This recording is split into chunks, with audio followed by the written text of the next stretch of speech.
What's up? Here we are again for another episode of Nerdtooine and a Movie Podcast. I'm your host, Nerdtooine. So, today I want to get started with the difference between a critique and a review, and how a lot of times that gets muddled together for a lot of people. Like, for instance, when you say you like a movie versus it's a good movie, those are two completely separate ideologies. Those are two complete separate things. You can like a bad movie. A good movie, you don't have to enjoy. I talk about this all the time. For instance, for me, The Godfather. The Godfather is a fantastic movie, a whole set of great movies, but I don't enjoy them. I don't. I can look at it and go, okay, it's a fantastic film.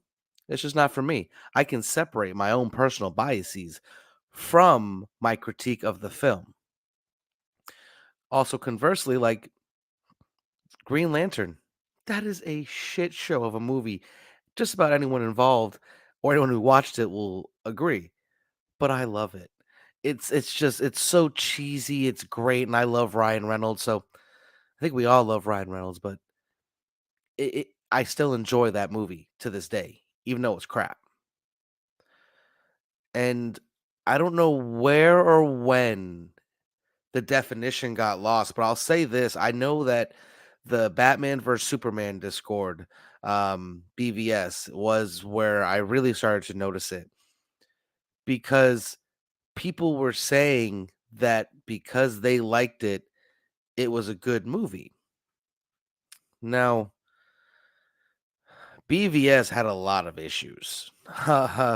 The biggest of which I think was the branding. They tried to just throw too many things in on the title alone. And I've said this about Book of Boba Fett. I feel like both Book of Boba Fett and BVS would have been much better received if they had different titles. Because a lot of the complaint about Book of Boba Fett is that there was a whole couple episodes where he just wasn't in it, and it's his show. He's a titular character, so of course he should be in it. But if it was, say, War of the Bounty Hunters or War for Mos Eisley, it would have been looked at completely different. Same goes for Batman versus Superman. You title a movie Batman versus Superman, it should be Batman versus Superman, not Batman versus Superman with a little bit of Justice League, with Doomsday, with the death of Superman, with Wonder Woman, with it. When we talk about critique versus just a review or how you felt about the film, those are two completely separate things. You can look at movies, books, art, pretty much anything, and you can take with quantifying reasoning specific things that are rateable, like in movies, for instance, cinematography, the acting, the directing, the all the way down to the editing and lighting. All of that you can judge. All of that you can compare to what the community, whether it be the Academy Awards, which are a little biased, but or the general ratings or however you want to look at it. And those films that are so highly rated, you can see, like, people will say it's because of the cinematography, it's because of the script, it's because of this or that. Those are not things when you talk about reviews. Reviews are you watched it, what did you take from it, and how did you like it? That's a review. Critiques and reviews are two separate things. And people seem to think, well, I liked it, that makes it good. Well, no. Just because it's a great piece of entertainment doesn't necessarily mean that you're going to enjoy it. Not every piece of material is for everyone. It's just that simple. So you can't possibly like every single thing that's like rated the best. That's just not. It's just not. If that's the case, then you don't really have any taste. Not good or bad taste, just no taste because you just everything is just great. I mean, your review or your critique would hold less weight because you don't say the things that people may not want to hear. Like for me, like I said, Godfather, perfect example. One of the greatest movies of all time. Many would agree with that. I didn't like it. Not that it was bad. It's not bad. It just wasn't for me. I have a very different taste when it comes to the gangster movies. Like I'm more of a Donnie Brasco, which is one of the most criminally underrated mafia movies in history. And then or like the Goodfellas. Those are the movies that I gravitate to. That era, um, and it just wasn't for me. Doesn't mean it's bad. There's a lot of things that I would enjoy, for instance, that may not be critically acclaimed or may not be a great film or TV show. Like even some of my favorite shows, like The Big Bang Theory. Like there's a lot of things I can find that are wrong or that bother me about the show, but I can still enjoy it. I'm not out here saying Big Bang Theory is one of the greatest shows of all time. It may be one of the biggest shows of all time, most watched shows of all time, also things you can quantify, and again, it keeps boiling down to because I say it, it's right. That's not the case. And I hope that whatever I say, you take with whatever amounts of grains of salt you need. Because even my word, I would hope you, based off of what I'm saying and what I've been saying, shouldn't be the end all be all. Do your own research. I mean, if you want to look at, the greatest films of all time, you can compare the cinematography, the acting, all like the editing, the lighting, special effects. I mean, you name it. These are things that you can look at and go, this was good, this was good, this was bad, this was bad. It doesn't necessarily mean the film is not entertaining or the TV show, whatever, is not entertaining.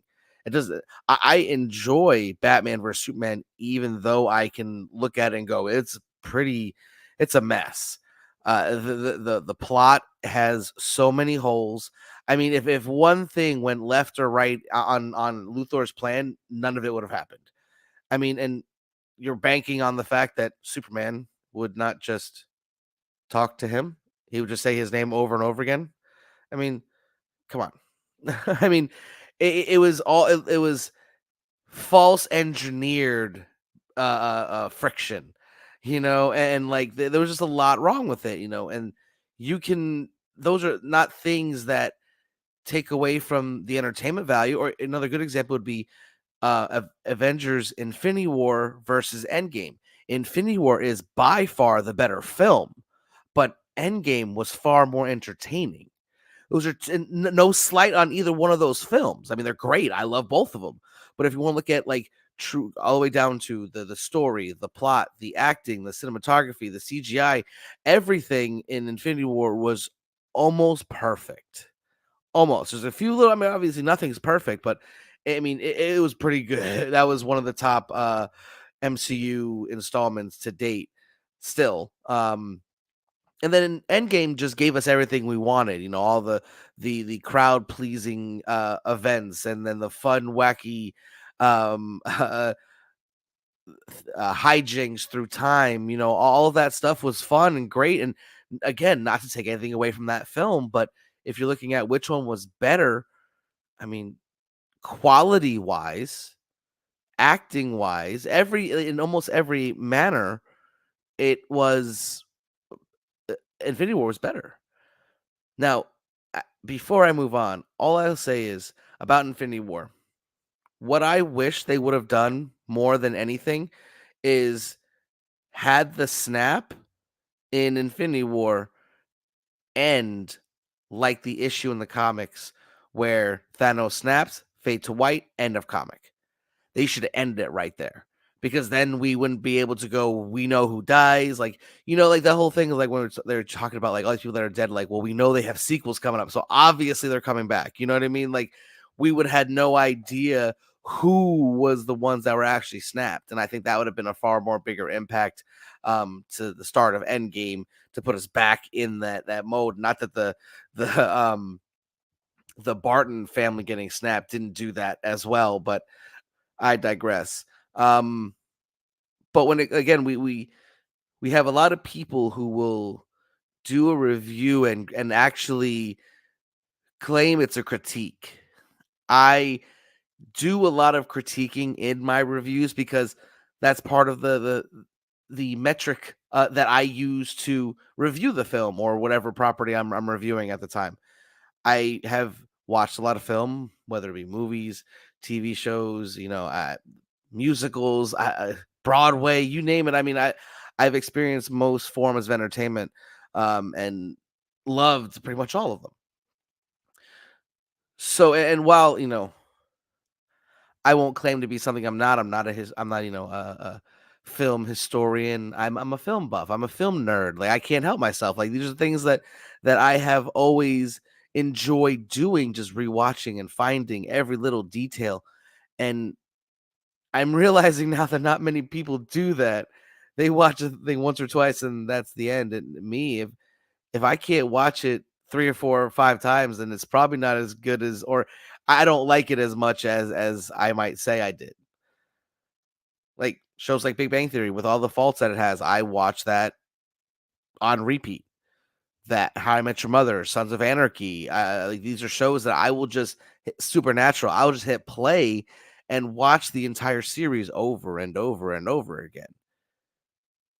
Doesn't mean those are the best series ever. I mean, Sons of Anarchy is up there, but I mean, like something like Breaking Bad, that's only for me a one watch show. I mean, that's not a show that is as good the second time around as a lot of the other shows I mentioned just now.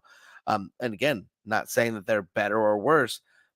Breaking Bad is arguably one of the greatest shows in the history of TV. So I mean, it just because you don't want to watch it again doesn't mean it's not great. You know what I mean? But when it comes to like I said, the difference between a review and critiquing, there's a lot of times where we as I don't want to say influencers, we as content creators tend to take our biases and push them on people to where certain people's reviews can single-handedly tank or propel a movie to stardom. I mean, look at what happened with um, Black Adam. I mean, I've watched it. I mean, a great example of a very entertaining film, but not a very good one. I mean, I can watch that without even like thinking and still enjoy seeing it because it's cool. It's pretty. Look at all the great like CGI and all this. It's gorgeous. I mean, I mean, of course it is, but it doesn't make it a great movie. It has so many flaws. But because certain creators with huge followings were like, "Let's go," people went and saw it. Now, I again, I wish the success of every single movie. You want to know why? Because that means we'll get to keep making more. I mean, there has been a shift um, to where original movies and things like that are having a much harder time now because they're not the MCU or Star Wars, and that could be, and that that's a conversation for another day. Is that a problem? Yeah, kinda. Is it something that can be overcome? I think so. I mean, if like there's been a lot of really sensational films that went to like straight to like Netflix, and it's just the world we live in. Everything's streaming. So I feel like most of the original content and things of that nature are going to be Netflix originals and Peacock originals, Paramount Plus. I mean, uh, HBO Max. I mean, you can keep going down the list of all the different subscription services, and they're all creating their own content. They're all creating new material. Well, I mean, it could be, adapting things, but that's neither here nor there. So the big budget movies, I mean, there's always, I mean, we can go back and look at all the numbers. There's always been big budget, sci-fi and I mean, you can go all the way back to the original Star Wars. You can go all the way back to, I mean, and this goes back to something I've said before. Being a nerd isn't just, someone with the Poindexter and all that. So no, if you watch football and know people's stats, and you watch and you watch the games, you're like, oh, we won. You're a sports nerd. There's nothing, that's not a derogatory term. I love sports. I just watched my New York Giants lose today. So there's nothing wrong with being a nerd.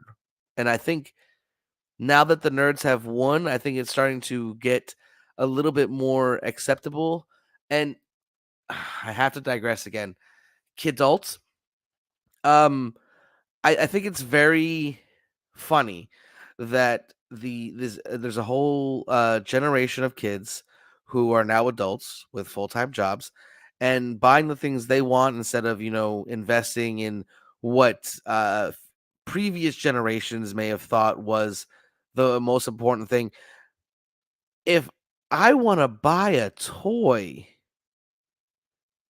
I'm gonna buy a fucking toy. And I find the term kidult to be very condescending, and I think that it stems from a deep place of jealousy, because I bet you there's a lot of things that the previous generations would have loved to nerd out about, and buy all this stuff, toys from their youth, and or whatever the case may be. I'm sure there are tons of items like that they see us doing and going and getting, and they don't understand it because they could never have done that in their day. But I've said it before, and I'll say it again. The nerds won. And I find it absolutely hysterical that even when the nerds win,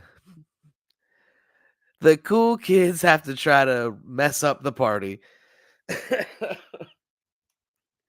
But I digress. I've been meaning to get that off my chest. I every time I see those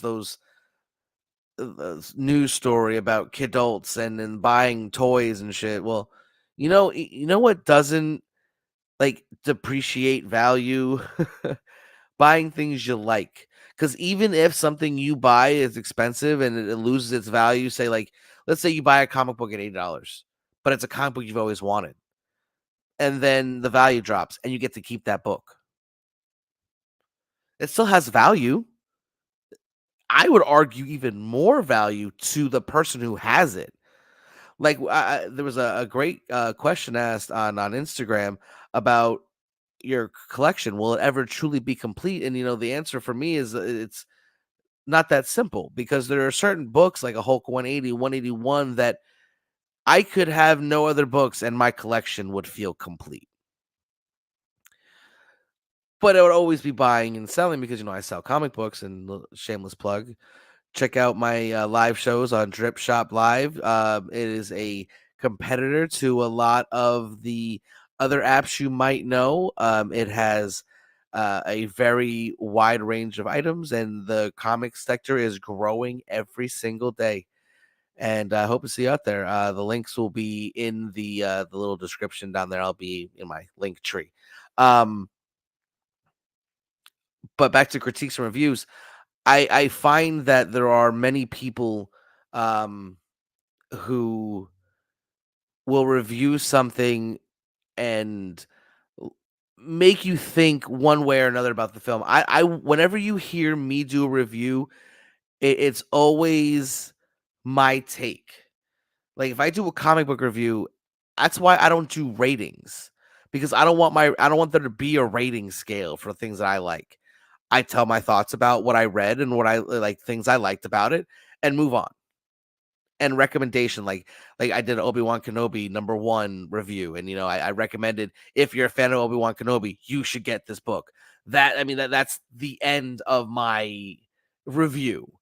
Like at the end of this episode, I'm going to review the first episode of The Last of Us, and I think you'll understand what I mean by that. Um, and I do sprinkle, like I said earlier, sprinkle in little critiques here and there. And critique is not necessarily a bad thing. That's one makes sure that that's understood as well. Like if I say I'm critiquing something, it seems to have a negative connotation to it almost, but it's not. It's really just examining the material. That's what I mean by a critique. Um, so when people review stuff, they have this tendency to rate how good it is based off of their enjoyment of it, and I think that's wrong. And I would hope that you would take my words as more of a some summarization with key details that I think are cool. That's kind of what I go for when I do my reviews.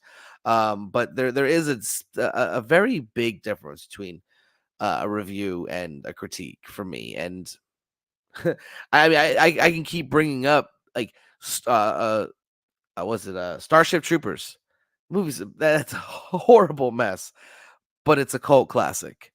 I love that movie. Doesn't mean it's a great movie. You know what I mean? Like, and that's one thing that I have noticed, especially when I was doing the Batman vs Superman discourse.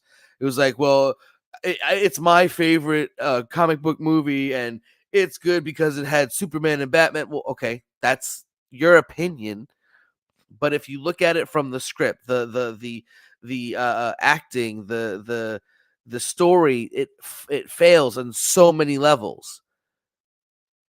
So while you may enjoy it and you may like it, does not mean it's good. And there's a difference. Um, but I said all that because I want to make it clear when I do my review about The Last of Us on those key points. Um, because I loved The Last of Us episode 1 of season 1. It was just it's just absolutely amazing. I'm tongue tied because the I was trying to think of a less uh, um like my personal opinion, like my when I say it was just awesome and it was amazing, that's just an easy way out because that's what I felt when I watched it. Um, but in this case, I first off have to admit that I only made it. I barely made it through the first level of like the opening sequence of Last of Us. So I am really happy now that I didn't play the game because I can watch this show as a show.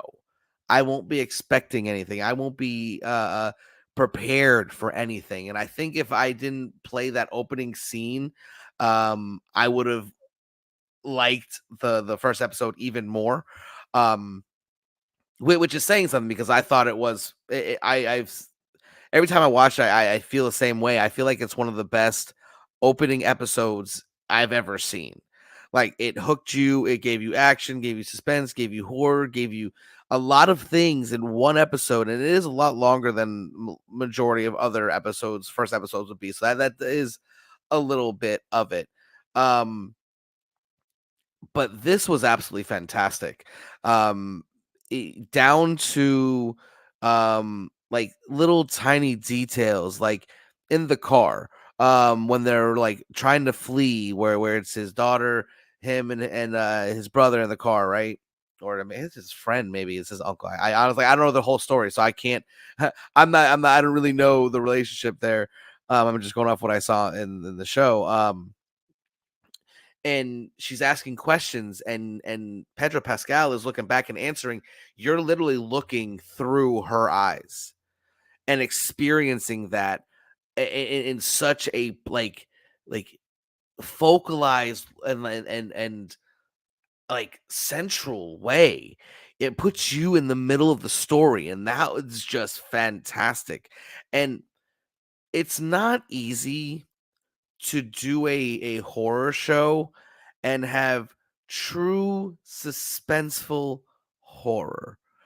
Like a lot of horror movies and shows rely on jump scares and CGI to really terrify people. This show did not do that. I mean, sure, it used that for certain things, but it was there were certain scenes that were just absolutely chilling and terrifying because something was happening in the background that the main characters weren't aware of, and that's part of what we was talking about earlier with the storytelling and the acting. When you can and when you can believe the portrayals that these actors are doing as more so than them acting.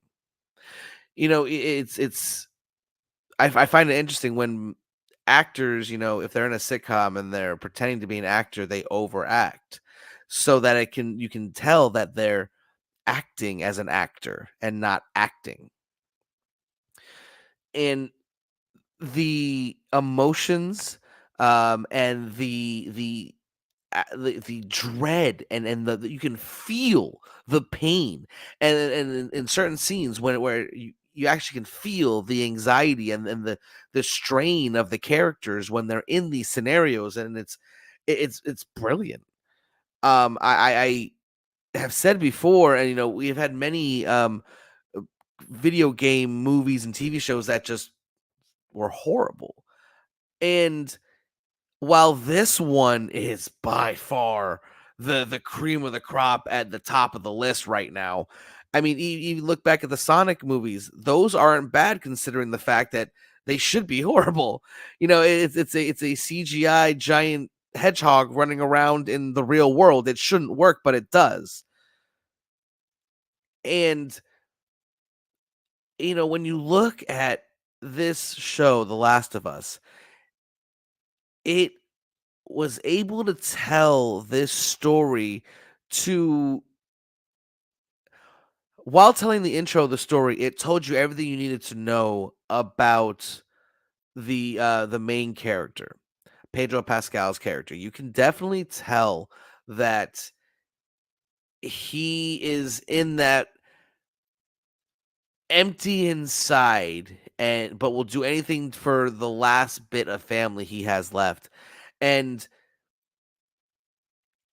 they did such a good job at building his character that when certain things happened at the end of the episode, that you just saw it coming. Like they foreshadowed things in a very beautiful way. I can't speak enough to just how good the the setup, like, I don't wanna get too far into spoiler territory. I mean, I usually wait 48 hours, and it's been a week. That new episode, will be dropping, later today, because this will release at sometime in the morning on Sunday. Um, so, I have plenty of time to have watched it by now, but I am going to stay out of spoiler territory so much in this episode because I want everyone to, if you haven't seen it, to hear me talking, be as enthusiastic as I am about it, and go give it a shot. I Everyone who knows me knows I'm a big zombie guy, and of course, I understand that these are technically infected, but it's the same ilk in this scenario here. Um, but the one thing I did want to talk about that is a little bit of spoiler territory, which is the first few minutes of it. It's how they introduce the whole concept of these infected slash zombies, whatever you want to call them. And I know there'll be someone in the comments, it's they're infected. Yeah, I know. Um, they open in this like meeting, recorded TV show, with experts in their field talking about fungi and how what they see in the later happens. The way he explained it in such a scientific fashion, it was frankly terrifying because you're listening to it going global pandemic, airborne. Like there's a lot of things that seem extra too close to home right now. So it starts off very chilling, and then it gives you this little bit of joy only to rip it out from right underneath you. And I love the memes because anyone who played the game, like I said, I played the first, like the beginning of it. So like that whole the airplane, all that stuff, like the way that went down, like it was beautifully done, and I can remember like playing it. Like I only played it once, I think that one time, first time, and I say all the time, I'm not good at those games anymore. I used to love games like that where I had to like spend 30 hours, just to get like all the achievements or whatever, however many hours it was. I don't know. I don't have the patience for those games. Not even like the great Star Wars games or Batman, Arkham Knights, and Arkham Asylum. Like I can't get past the first levels. I just don't have the patience for it. I just end up playing either an online shooter or one of my basketball, like NBA 2K or whatever, or Madden, just to like pass the time. And I don't.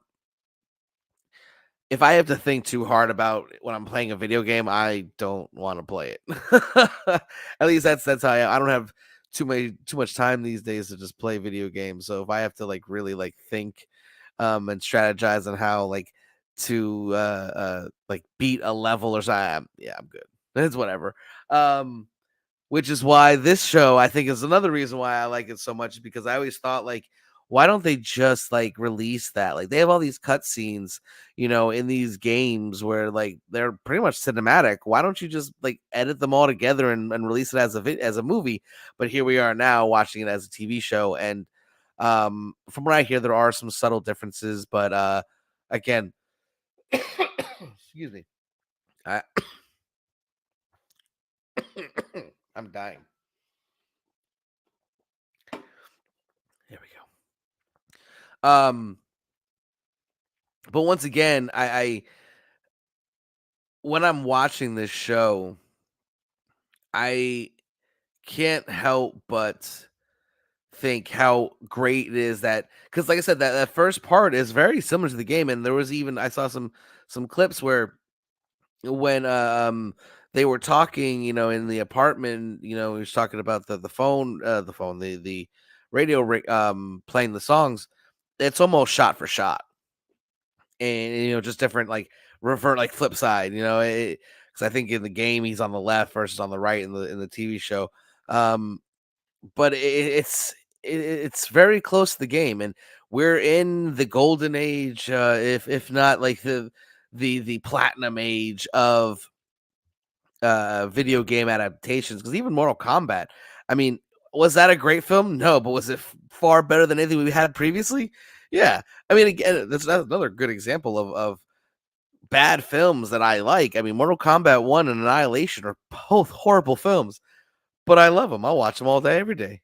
Demolition Man, horrible film. I mean, the way that film was made, it shouldn't work, but because it was done in just such a way, like Wesley Snipes just took over that whole movie and dominated, and it worked somehow. Um, cheesy action movie, great for what it is. Um, but back to The Last of Us, I can't help but get excited about this series moving forward. And like I said, I'm officially 100% uncharted territory at this point, because I just played the very beginning and that was it. So I get to watch this as a TV show as it is, not just an adaptation of a game. Um, and like I said, it's one of the greatest first episodes I think I've ever seen. Um, and I definitely, I obviously love it. I mean, everyone who knows me know I love this kind of stuff. A post-apocalyptic stuff, that's just my jam. I'm writing a zombie novel, zombie comic book as we speak. Ashcan is getting drawn now, so I, I I don't usually watch a lot of this new stuff, but because I don't want it to affect my writing, but this show has got me, um, hook, line, and sinker, and it's been phenomenally cast, and I am really looking forward to getting to experience for the first time. And I feel like there's gonna be a lot of people who played the game who are gonna be very envious of people in my situation, because we can truly be excited about, we don't know about not knowing what comes next. And for me, this is definitely a phenomenal show, and I can't wait to see where it goes moving forward. And I just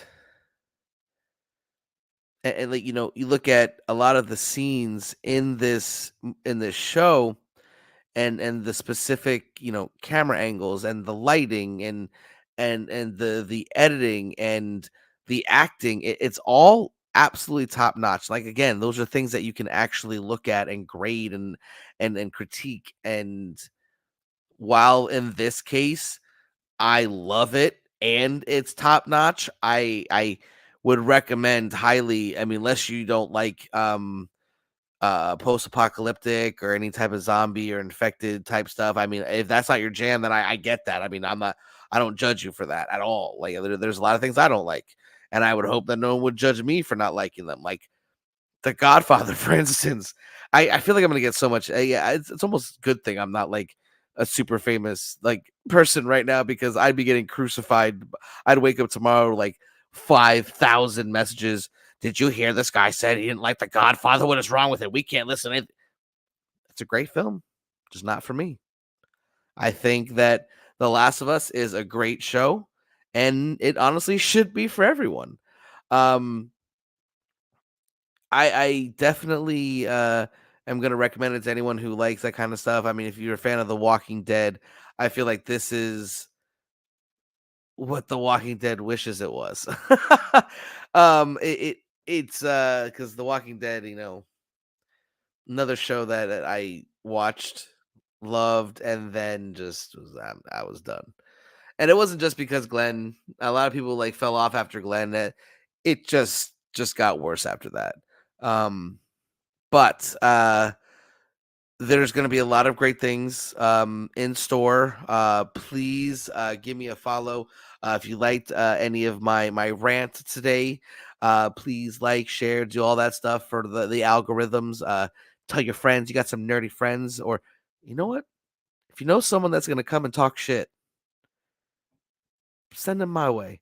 I want you to, if you know someone who is going to be mad that I don't like The Godfather, send them my way. That's what I want. I want people to get mad at me for not liking a fantastic movie, because I'm okay with that. But there's a lot of things we've got working in the store. I can't wait to show you guys the book. It's called Here Walks Monsters, and I'm really excited about that. There's a lot of things. Moving forward, that I'm gonna be having a lot more guests, be working with a lot more creators. Um, 2023 is gonna be crazy, and I hope you've got your seat belts fastened, because we about to take off.